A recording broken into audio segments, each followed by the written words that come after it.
Hello, I am Dr. Debashish Poddar from National University of Study and Research in Law, Ranchi.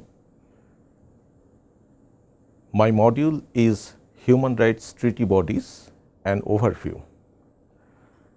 Here, I shall introduce the definition, operation and characteristic features of treaty bodies working under the Office of the Human Rights Commission. Under the UN umbrella, human rights bodies are arranged in two areas. One is charter based bodies and another the treaty based bodies. These two areas of bodies are meant to serve diverse purpose to safeguard human rights. Here, I shall be deliberating on the second array of bodies, that is treaty bodies. To introduce the first array, the charter based bodies are driven by the United Nations Charter 1945 directly. Some of the bodies are Human Rights Council, Universal Periodic Review, Commission on Human Rights. At present 2006 onwards, it is replaced by the Human Rights Council, Special Procedures of the Human Rights Councils, Human Rights Council Complaint Procedure, etc. These are charter based bodies precisely because no other treaty is involved here. Though United Nations Charter itself is a treaty, but still charter being placed as in a special position of treaty, these are called charter based bodies, treaty bodies. These bodies are created by diverse treaties commonly called as international human rights treaties. International human rights treaties, these are centrally administered under the aegis of Office of the High Commissioner for Human Rights. In short, this is called OHCHR. These treaties are meant for diverse purposes, which we shall be deliberating. By and large, such treaty based bodies are meant to offer monitoring mechanism of implementation on the basis of given mandate provided by the treaty concerned. These treaty bodies take care of diverse issues related to human rights. Some of them are related to civil and political rights. Some of them are related to some other rights like economic, social, cultural rights. In these ways, these treaty bodies take care by and large almost all the issues related to first generation and second generation human rights. By terminology, treaty bodies refer to institutions created by respective treaties themselves for global governance of respective human rights regimes in the following areas: lawmaking for the given normative regimes under these respective treaties, monitoring implementation of human rights under these respective treaties, and adjudicating the gross violation of human rights under these respective treaties. So, in a nutshell, these treaty bodies at a time, they take care of lawmaking process, executing process and adjudicating process also.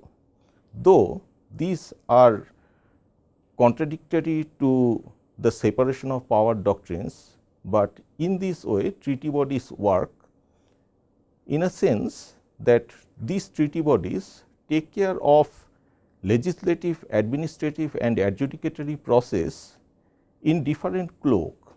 Sometimes it is the members of these treaty bodies sit in the cloak of legislator. Sometimes the members of these treaty bodies sit in the capacity of implementing mechanism, and sometimes they are sitting to judge the given situation in a country. Treaty bodies are diverse on the basis of the treaties concerns.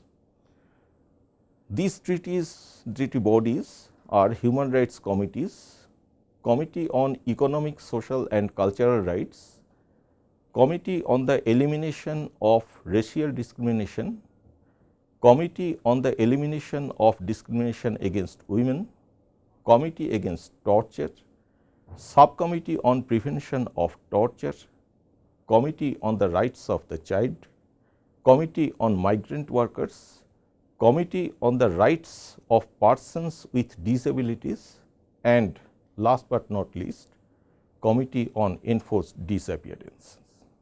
These committees has been introduced or came into force at different points of time depending on the adoption of treaty bodies mechanism by the respective state parties. International Covenant on Elimination of Racial Discrimination, it came into force on 21st December 1965, and the committee is Committee on Elimination of Racial Discrimination.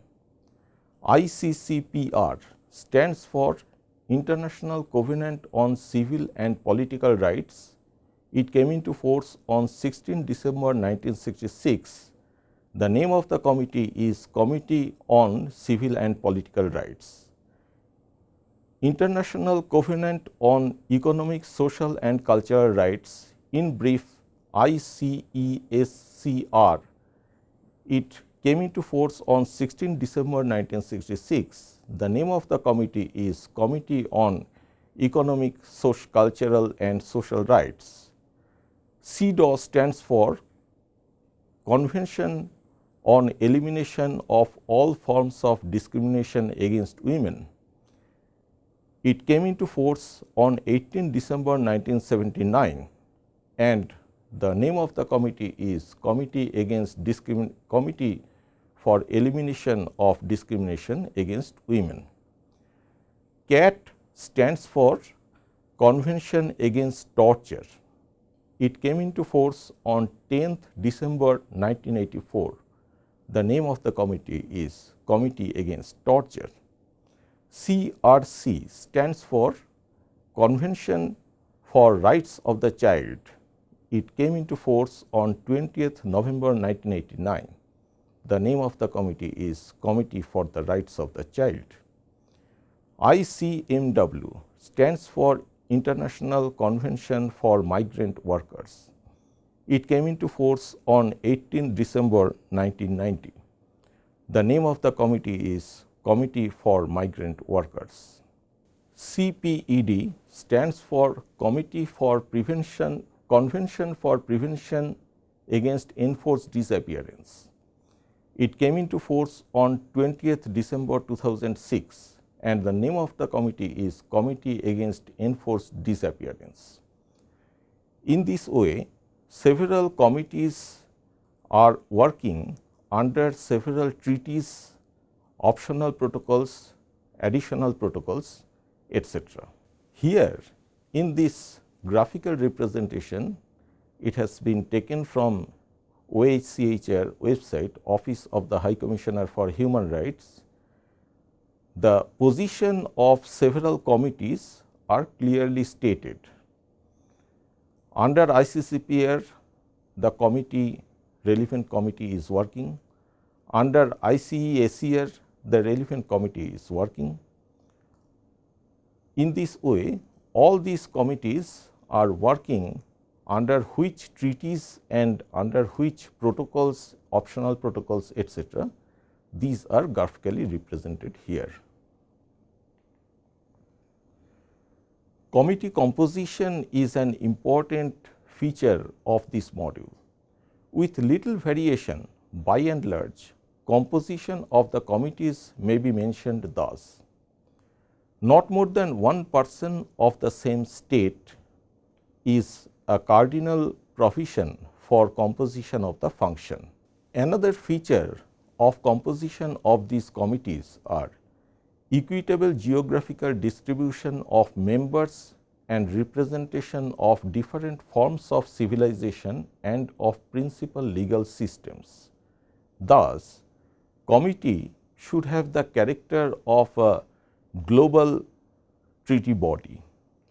These monitoring bodies run institutional system OHCHR introduced to safeguard the human rights. These monitoring bodies run by the institutional system of OHR introduced to safeguard the human rights. Committee functioning. Committee functions under several heads, as we have already discussed. Some of them are legislative, some of them are administrative, and some of them are adjudicatory in nature, but the committees are in no way replacing the courts or tribunals.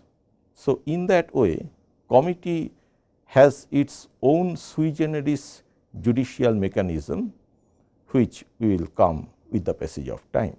Committee functioning may be divided in 5 parts: consideration of state party report, consideration of individual complaint, conduct of country inquiries, general comment, and meetings of chairpersons.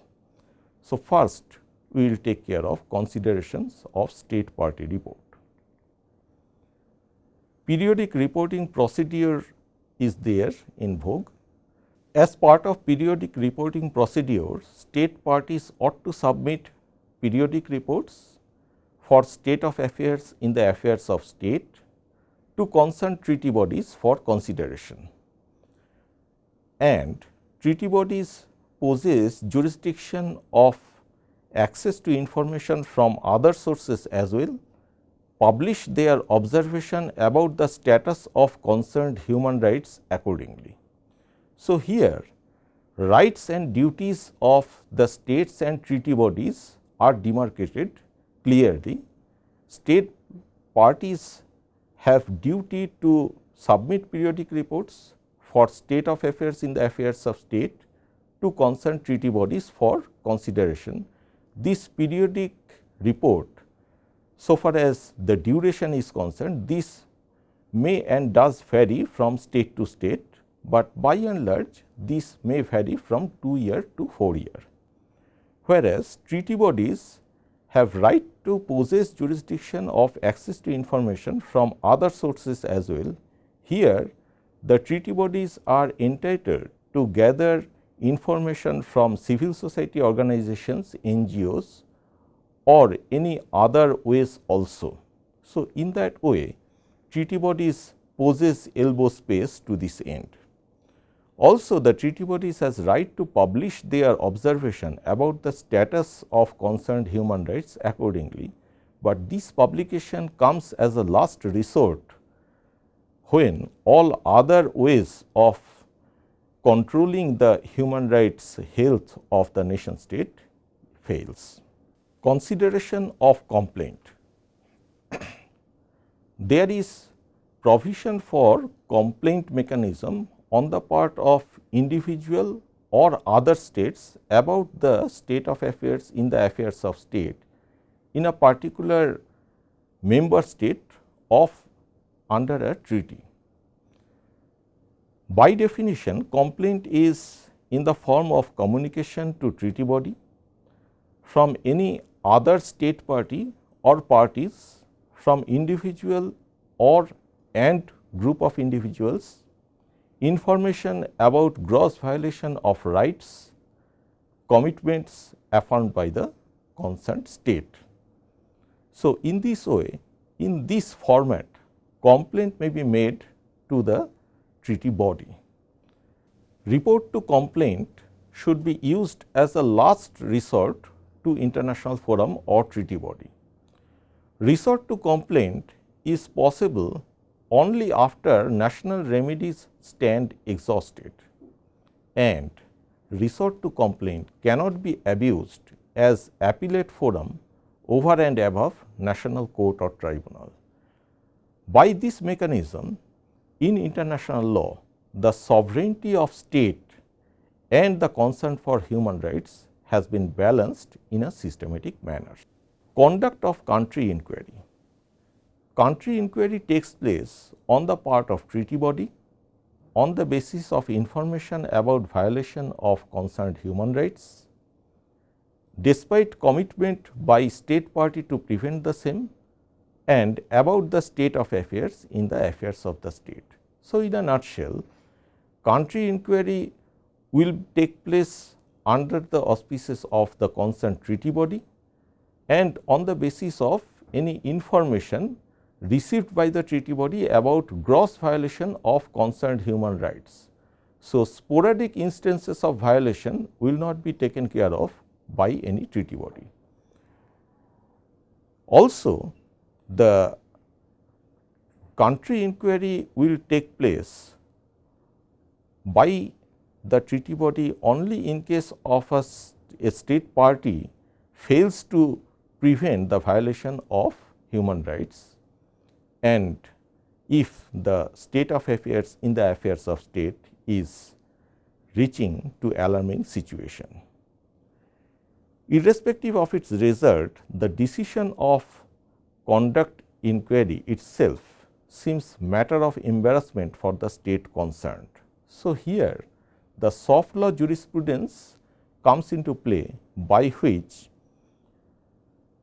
not penal provision, but the way international law is meant for civilized states, that is relied on by this mechanism. General comment is another feature of the functioning of treaty body. By general comment, we refer to a corpus of soft law for state parties, which constitutes by position of treaty body, developed by deliberation of members of the treaty bodies, issued by the body on concerned theme, and any theme falling within its jurisdiction. Thus, these comments may be either on thematic issue or on the method of work. Meeting of chairpersons, it is one of the most important function of the treaty body. Meeting of chairperson is an annual event of congregation. Meeting of chairperson is among respective heads of these treaty bodies inter se. Such a meeting is meant for offering space for dialogue across these bodies, exchange of news and views on diverse issues and challenges they face, sharing best practices on any given agenda, and strengthening for better efficiency along with coordination in time ahead. Sometimes it is seen that diverse treaty bodies are working in different direction. So, meeting of chairpersons help these treaty bodies to take care of coordination among them inter se. Regime strengthening process, it is a new invention on the part of Office of the High Commissioner for Human Rights, by which 2009 onwards a process got started to strengthen the treaty bodies by their coordination. In 2009, the Office of the High Commissioner for Human Rights circulated its call far and wide to submit consultation. This consultation was invited from the stakeholders, all stakeholders of human rights, and for better environment of treaty bodies regime. Accordingly, 19 pieces of consultation were received till 2012. In 68th session, UN General Assembly adopted a resolution to this end, which is markedly resembling the consultation papers received by the OHCHR so far. In conclusion, with the passage of time, all these treaty bodies evolve remarkable working method along with emerging themes, keeping pace with the growing need of time. In terms of their visibility, however, there is space for such bodies toward better performance in time ahead. Safeguard for human rights being essential insignia for good governance, breach of their rights commitments is bound to expose the states to vulnerability from threats of external aggression, internal regime change, etc., which we experience through Arab Spring. Decades back, the same experience took place in China also, when we have seen a sui generis spring in Tiananmen Square. Here lies some books, some other materials which constitute select bibliography to learn this subject in detailed manner. Thank you.